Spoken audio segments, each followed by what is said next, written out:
What's up guys, today I'm going to be walking you through some of the tips and tricks and stuff that I found out by using the Samsung Z Fold 3 and hopefully it'll make your life easier. Without further ado, let's jump right in.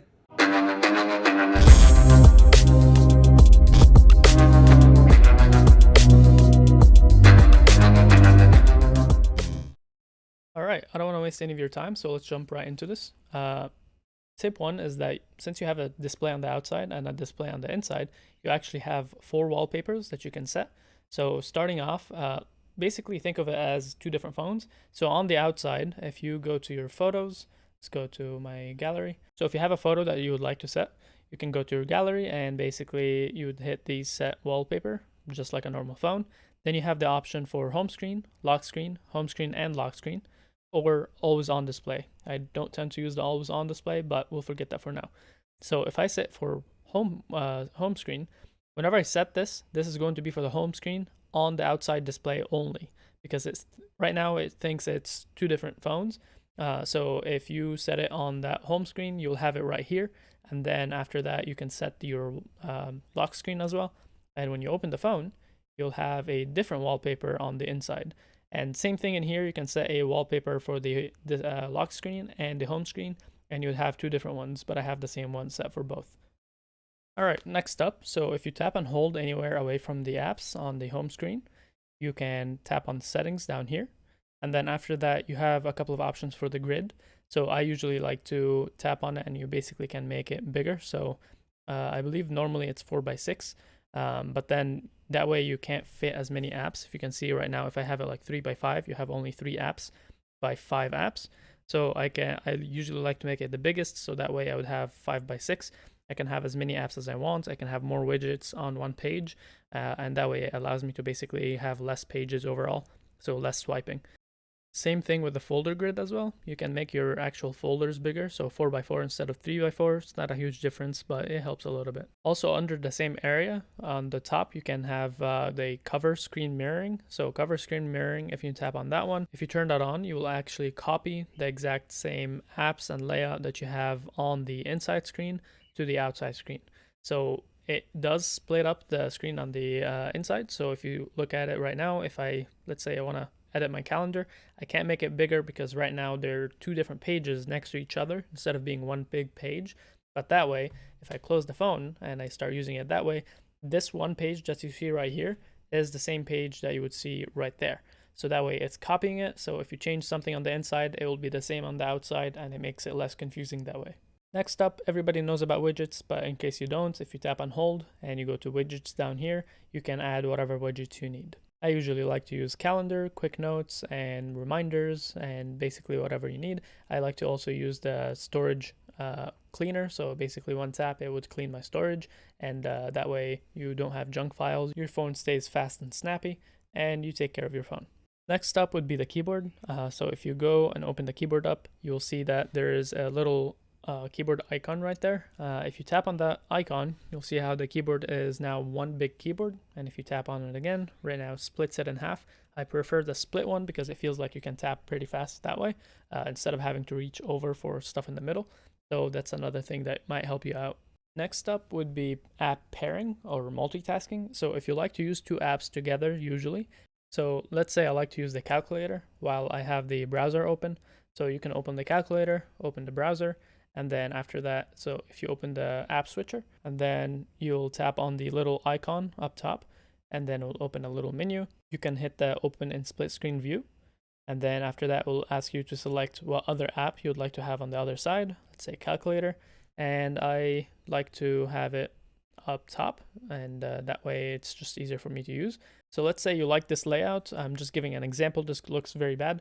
Let's say you like this layout and you use it quite often. So if you hit the 3 dots in the middle right there, you'll see that there's an option to save them, and it got saved to the side drawer. So if you open the side drawer right here, you'll see that both of them are paired right there. It shows both icons in one. And basically if I close this and I basically have my app switcher empty, at any point if I want to start using these apps, if I just tap on it, it will open them right away. So that way you can start multitasking if that's something you usually do. I used to do this a lot in school when I used to actually have to read something while I'm writing down notes. So I'd have my notes on the bottom and I would have the article up top, and I would basically start copying that way. This next one is pretty easy, but you need an S Pen for it. So if you tap and hold the button on the side right here, and then you double tap the screen while the phone is turned off, it will automatically open notes, so you can take quick notes, and that way you won't miss anything. Next up, and this is one of my favorites, and this one is preference, so you might not like this, but if you go down to settings and you look up navigation bar, you tap on it, you'll see it automatically selects it for you down here. And then right now it's select to the buttons, which I don't like because they take a section of the screen on the bottom, and I feel like if I have this big screen I might as well use all of it. So if you switch it from the buttons to the swipe gestures, you'll see that that bar on the bottom disappeared, and now you could see a little bit more of the screen. So when you use it that way, it's basically just like one of the newer iPhones. You can swipe all around. You could swipe from the right or the left to go back one, and using it this way just gives me more screen real estate, so it feels like I have an even bigger phone. Next up would be with the camera. I feel like everybody knows this one already, but if you open the camera, and you'll see that there's an icon on the very top right side. So if you tap on this one, and then it will tell you to open the phone. When you open the phone, you will have the back display turned on, and with the camera right there, you can see me over here. And basically you're using the back cameras, so for the higher quality photos, and that way you can use the outside screen to take your photos or videos, and with the higher picture quality. Same thing also with the inside display. So if you open the camera while you have the inside display open, you'll see the icon up top again. And if you tap on it, you're controlling it from here this time, and you're taking the photos with the back one. But then you have this one working as a viewfinder. So whoever is looking at the camera, or if you're taking a picture of a couple of people, they can see themselves and they can pose, and that way they already know what the picture is going to look like before you take it. Now for some honorable mentions. I found not everybody knows about these, but if you swipe down from the top, you'll see that there's Dolby Atmos. I would suggest turning it on, and you can also select if you want it to optimize for voice, music, or movies. It makes a big difference, but depends on what content you're watching, and usually keep it on auto if you don't really care. But sometimes if you're listening to a video that has a lot of background noise, and you want to listen to the voice specifically, and you select voice, on some videos you'll notice a huge difference because it actually knows how to turn up the vocals and turn down whatever is surrounding them.